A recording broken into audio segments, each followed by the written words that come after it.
Good afternoon, everybody. Back to Grind Time, episode 9. Today, first off, I just want to say thank you for everybody who's tuned in to the previous episodes. Thank you for the support. Thank you for tuning into the grind session this season. Well, we really appreciate it. We appreciate everybody sending in feedback from this past season, and we appreciate just all the fans. We couldn't do it without y'all.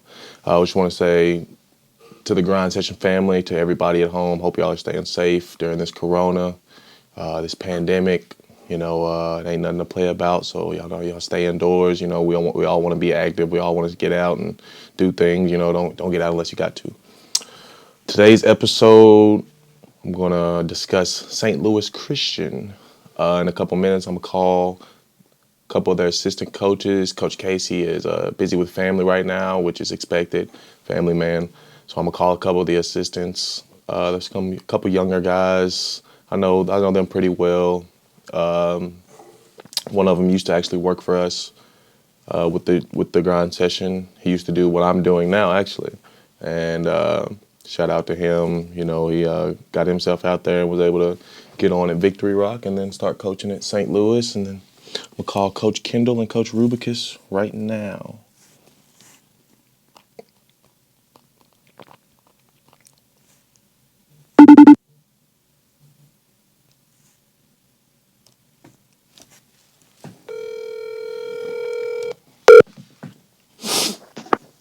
Hello. Oh, you had to answer the phone like a businessman, eh? Man, I didn't know if that was recording, man. No, we are. First off, let me know who you are. Who is this? Who am I speaking with right now? This is Coach Jordan Kendall, I'm an assistant coach at St. Louis Christian. Coach Martinez Rubicus. I'm also an assistant coach at St. Louis Christian. How y'all doing today, man? Now we got that out the way. Special shout out to y'all too. A couple months ago, as y'all can see on my shirt right now. I guess the two on the phone can't see right now, but on the camera y'all see I'm repping the St. Louis right now. I had to. Okay. They showed Dog. me some love when I came down a couple months ago. Showed me some hospitality. I had to go down there and get some behind the scenes action of them. It's always nice when you got somebody that's like a family member in a prep school like that. Me and Jordan, we grew up together, so it's like I can always go out there and just they'll show me love and I'll show them love and we can kick it. And they always do what they do down there. Just want to give y'all a special shout out for that. Tell me how's everything going right now with quarantine, man?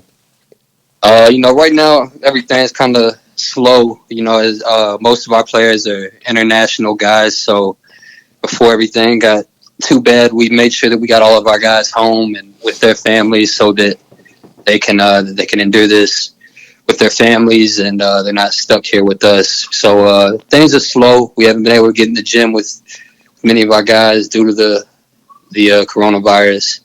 But as coaches, we're just doing what we can, studying and trying to perfect our craft. Before I'll let Martinez speak on what he's been doing. I mean, he really said it. Obviously, we can't get in the gym with guys. It's just a lot of video work, a lot of phone calls, text messages back and forth, trying to make sure we staying on the same page with all of our guys, trying to make sure they're staying busy, not letting this it's a weird situation, but, we can still try to take advantage of our time in some ways. So just trying to do that as much as possible. Before I get ahead of myself, I'm going to have to rewind a little bit. Coach Kendall, you tell me a little bit about yourself and how you got involved in coaching. Man, it's a crazy story, actually. So Mikey was actually a part of it, man. Like you said, Mikey's been my brother for a long time. And when I was in high school, I got into covering prep basketball kind of at this level. The grind session wasn't really around yet, but I was into covering it at this level because where we grew up, you don't really see basketball at this high of a level. So it was always interesting to me. But as we got older, Mikey was in college. He got his job on the grind session. I just got back into covering basketball again, and he approached me told me he was going to Orlando for the weekend to cover or to work for a grind session event. So I'm at my apartment. We're hanging out, and I'm like, man, I got like $150, man. I'm gonna slide down to Orlando with Mikey. I'm gonna sleep on the floor in the hotel. I covered the event. Next thing you know, I came back with a job with the grind session. From there, things just kind of took off. I started out doing what Mikey does now, the interviews and stuff with the grind session. And then, after 1 year on the grind session, I got a job at Victory Rock Prep. Had a great opportunity there with Coach Lauren Jackson and those guys down there. And then my second year, I wanted to move a little closer to home. So St. Louis was only 3 hours from where we grew up. And that's how I got into coaching at St. Louis Christian. So that's a nice story right there, man. Whoever that Mikey kid is, man, he Yeah, man, shout out to him, man. I changed my life, man. I owe him one for that. Nah, man, you know what it is, man. It's all love, dog. It's always gonna be love, man. Coach Rubicus, you tell me a little bit about I gotta be general with you. I gotta put your whole your government name out there, Rubicus. Tell me how you got into coaching, man. So I played my freshman year at a small Division III school in Cincinnati, and wasn't playing that much.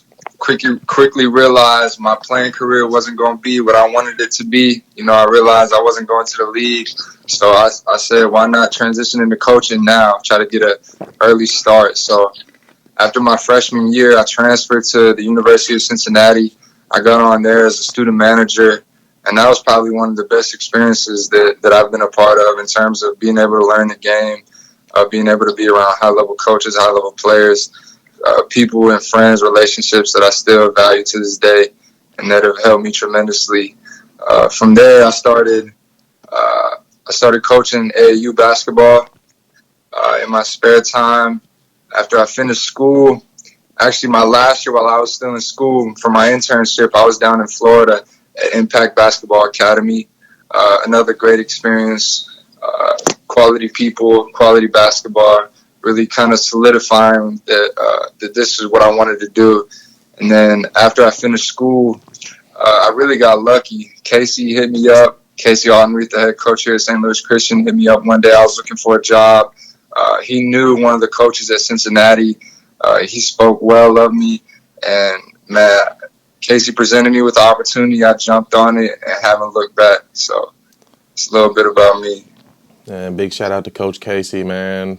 For one, he always shows me hospitality as well, and he's always been a good guy for me. And I just want to give a special shout out to him because he helped my brother out with Joe Ken. He gave him a job, at St. Louis, and we're young cats, so a lot of people don't trust young cats like us. All of y'all both understand that. So it's hard to get a job and to get established sometimes. But he took a chance on both of y'all, and I'm glad he did because both of y'all have grown to become some good friends of mine, not just as far as grind session. I know I can call on both of y'all and talk to y'all as far as off the court stuff as well.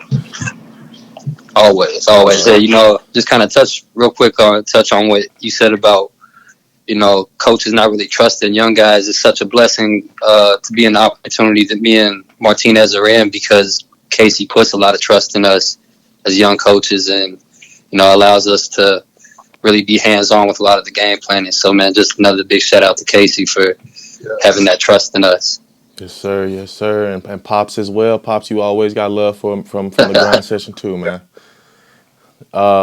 Let's go on to the next subject. Let's talk a little bit about this season. The season didn't go as well as y'all wanted it to. I'm one of the guys that was big on y'all, all summer coming in. And, I'm not saying it wasn't a disappointment, but it just didn't go as well as, y'all probably have wanted it to. So tell me a little bit about, y'all's preseason expectations compared to, how the season played out. Well, all preseason, man, we kind of preach to our guys championship mentality. And,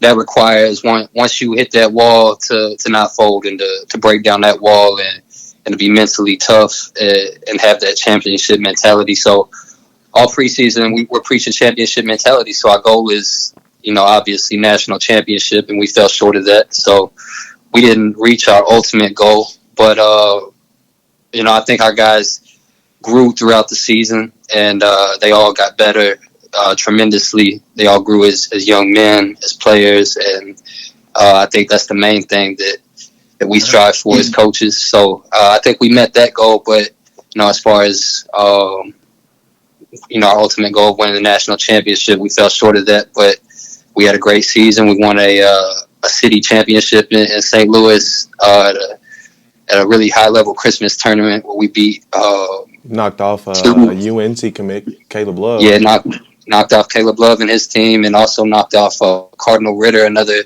St. Louis team that went on to win a state championship. So beat two state champions in that tournament, and we had our highs and our lows, but it was a good season. It was a season full of progress, and we returned most of our guys next year. So we're looking forward to it. And to win a city championship in St. Louis, we got to put an emphasis on that because St. Louis ain't somewhere that's just like Kentucky or somewhere like that where you can just go in and just lollygag and win a championship. St. Louis has got top ranked players in the whole country. You got kids that are going to UK. You got a kid that's going to UNC. You got Jordan Nesbitt, one of the top ranked players. And he's very underrated, but still one of the top ranked players in the country. You got a whole lot of talent in St. Louis. You got Tatum that came out of there. You got Brad Beal that came out of there. St. Louis is packed, and you guys went in there and won the championship and beat some tough teams. And then you come into the grind session, you play tough teams there too. So y'all had an action-packed season where you didn't really play any ticky-tack games. So I know that took a toll on bodies. Yeah, no cupcakes on our schedule. And